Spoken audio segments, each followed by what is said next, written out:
নমস্কার, সুস্বাগতম। আপনারা দেখছেন জুডো ধামাকা নতুন পর্ব। সাথে আছে আমি জুডো। আফরান নিশোর নতুন ওয়েব সিরিজ আকা, যেটা এখন স্ট্রিমিং হচ্ছে হইচইতে, সেটা আমি দেখলাম।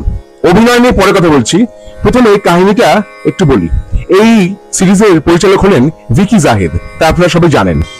প্রডিউসার হলেন আলফা আই। উর্দুতে এবং পরবর্তীকালে হিন্দিতেও সেই শব্দটি ইনক্লুডেড হয়েছে। আকা শব্দের অর্থ হলো মালিক বা লর্ড। অন্যদিকে ইংরেজিতে আকা হলো একটি সংক্ষিপ্তসার শব্দ, অ্যাক্রোনিম AKA, যার মানে হচ্ছে অলসো নোন অ্যাজ। আর AKA নামে একটি ছবিও আছে, যেটা নেটফ্লিক্সে স্ট্রিমিং হচ্ছে। 7 পর্বের ওয়েব সিরিজ, একটি থ্রিলার ওয়েব সিরিজ। ট্রেলার দেখে কিছুটা গল্পটা হয়তো আপনারা আন্দাজ করতে পেরেছিলেন। এক যুবক আবুল কালাম আজাদ, সে একটি কোরিয়ার কোম্পানিতে কাজ করে, ডেলিভারি ম্যান।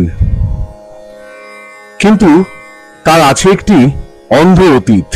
ছোটবেলায় তার জীবনে ঘটে গেছিল মারাত্মক একটি ঘটনা, যে ঘটনার প্রভাব এই যৌবনেও তার মধ্যে আছে, এবং সে সেই ঘটনার জন্যই অসুস্থ হয়ে পড়েছে। সেই অসুস্থতা মাঝে মধ্যে তার মধ্যে দেখা দেয়। এবার অসুস্থতা কি সেটা আমি বলছি না, কিন্তু তার জীবনে আছে একটি আকাঙ্ক্ষা। সে হতে চায় একজন রক স্টার, এবং তার জীবনেও আছে একজন আইডল। সেই রক স্টারের সামনে গিয়েই একটি গানের কম্পিটিশনের অডিশন সে দেয়, এবং গানটা শুনতে না শুনতেই তার আইডল সেই রক স্টার তাকে বিচ্ছিরিভাবে অপমান করে বার করে দেয়। এরপরে কি হলো জানবার জন্য 7 পর্বের এই ওয়েব সিরিজ আপনাকে দেখতে হবে। প্রথমেই বলি আফরান নিশোর কথা। আফরান নিশো যে ভূমিকায় অভিনয় করেন, সেই ভূমিকায় একদম প্রবেশ করে সেই ব্যক্তিটি তিনি হয়ে যান একজন যোগ্য অভিনেতার। সেটাই ক্রাইটেরিয়া হওয়া উচিত বটে, কিন্তু সকলে তো পারেন না সেটা। অনেকেই আছেন যারা একই রকম অভিনয় করেছেন, কিন্তু আফরান নিশোর ক্ষেত্রে আলাদা। এই যে আজাদের চরিত্রে তিনি অভিনয় করেছেন, আজাদের যে দুঃখ, ব্যথা, যন্ত্রণা, আজাদের জীবনের যে কষ্ট, সবকিছু যেভাবে এক্সপ্রেসড হয়েছে আফরান নিশোর অভিনয়, তা দেখবার মতো। তার বডি ল্যাঙ্গুয়েজ, এবং তিনি যে মাঝে মধ্যে অসুস্থ হয়ে যাচ্ছেন সেইটা, এগুলো অনবদ্য। এবং তার চেহারাটাকেও অনেকটা পরিবর্তন করা হয়েছে, অনেকটা টোনড ডাউন হয়েছে। আর রাফ অ্যান্ড টাফ যে ব্যাপারটা আফরান নিশোর মধ্যে আছে, সেটাকে আরো বাড়িয়ে তোলা হয়েছে। নাবিলা অভিনয় করেছেন এখানে নায়িকার ভূমিকায়, তার অভিনয় যথাযথ হয়েছে।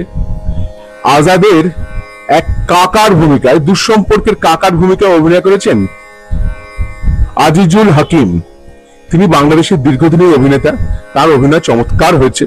এছাড়া অনেকে অভিনয় করেছেন, AK আজাদ, সেতু, শাহেদ আলী, তমু চৌধুরী, ইমতিয়াজ বর্ষণ, জয়ন্ত চট্টোপাধ্যায়, আরো অনেকে আছেন। এবং পুরো ব্যাপারটা একটা ক্রাইম থ্রিলার। এই যে এক ব্যক্তি, তাকে কেউ চেনে না, সে হঠাৎ করে আসছে এবং অপরাধীদের ভয়ঙ্কর ভাবে হত্যা করে শাস্তি দিচ্ছে। তাতে দেখা যাচ্ছে যে বাংলাদেশের মানুষ তারা উচ্ছ্বসিত হয়ে উঠছে। তারা আকা, এই যে চরিত্রটি, তাকে সাপোর্ট করছে। দেখানো হয়েছে 1999-2000 সালে আকা নামে এক রহস্যময় ব্যক্তি ছিল, যে অপরাধীদের ভয়ঙ্কর ভাবে শাস্তি দিত। সবাই বলা শুরু করলো সেই আকাই ফিরে এসেছে। আজাদ সে জীবনে একটা নতুন দিশা পেল। কি পেল আমি বেশি বলছি না, কারণ থ্রিলার ওয়েব সিরিজ সদ্য মুক্তি পেয়েছে, আপনারা দেখে নিন। আর পরিচালক যেহেতু ভিকি জাহেদ, ডার্ক যে ট্রিটমেন্ট প্রবল ভাবে আছে, যেটা বললাম, পারফরমেন্স আফরান নিশোর অসাধারণ।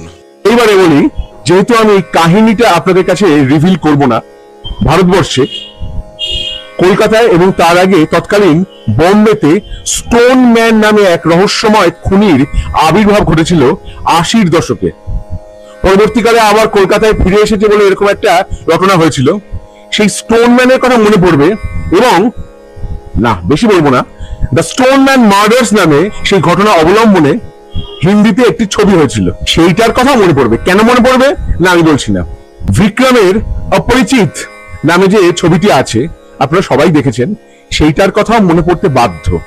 এই যে একটা লোকের 2টি বা 3টি সত্তা, সেই ব্যাপারটা বেশি বলছি না। না, এছাড়াও ভাবেশ যোশী সুপারহিরো কিংবা ওয়াকিন ফিনিক্স অভিনীত জোকার ছবির কথাও আপনার মনে পড়বে। যারা অভিনয় করেছেন প্রত্যেকের অভিনয়ই যথাযোগ্য হয়েছে। আর এই যে একটা অডিশন দিতে গিয়ে ব্যর্থ হয়ে ফিরে আসা, অপমানিত হওয়া, আবার সেই ভিডিওটা টিভিতে দেখানো হয়েছে, অডিশনের ভিডিও, সেইটা থেকে অনেকে তাকে চিনে গেছে, আজাদকে। যে এক্সপ্রেশনস, ব্যর্থতা, ক্রোধ, আবার যখন তিনি অসুস্থ হয়ে যাচ্ছেন, পুরো ব্যাপারটায় আফরান নিশো অসাধারণ অভিনয় করেছেন। এসবিএফ এর প্রোডাকশনের 3টি গান, যেমন কোকা কোলা গানটা, বা অটোগ্রাফের বেঁচে থাকার গান, কিংবা হেমলক সোসাইটির এখন অনেক রাত, এই গানগুলির ব্যবহারও হয়েছে এই ওয়েব সিরিজে। এই ওয়েব সিরিজের ডিওপি হলেন বিদ্রোহী দীপন, সম্পাদক এবং ব্যাকগ্রাউন্ড স্কোরের দায়িত্বে আছেন অর্ণব হাসনাত। আলফা আই এর যিনি কন্টেন্ট হেড সন্দীপ শ্রীবাস্তবা, তিনি অরিজিনাল কনসেপ্টটি তৈরি করেছেন এবং সেই কনসেপ্ট অনুযায়ী কাহিনী, চিত্রনাট্য এবং সংলাপ লিখেছেন ভিকি জাহেদ, পরিচালক নিজে। তাহলে AKA বা আকা, এই ওয়েব সিরিজটা দেখে আমার কেমন লাগলো, আমার অভিজ্ঞতা আপনাদের সঙ্গে আমি ভাগ করে নিলাম। আমার ভিডিও যদি আপনাদের ভালো লেগে থাকে তাহলে অবশ্যই লাইক করুন, শেয়ার করুন, সাবস্ক্রাইব করুন আমার চ্যানেল এবং আমার ফেসবুক পেজ জুডোস ধামাকা, সেটাকে লাইক করুন, ফলো করুন। পরের পর্বে ফিরছি নতুন কোনো চমক নিয়ে, নতুন কোনো ধামাকা নিয়ে। হ্যাস্টালা ভিস্টা, জুডোস ধামাকা, লেটস ডু দ্য ধামাকা।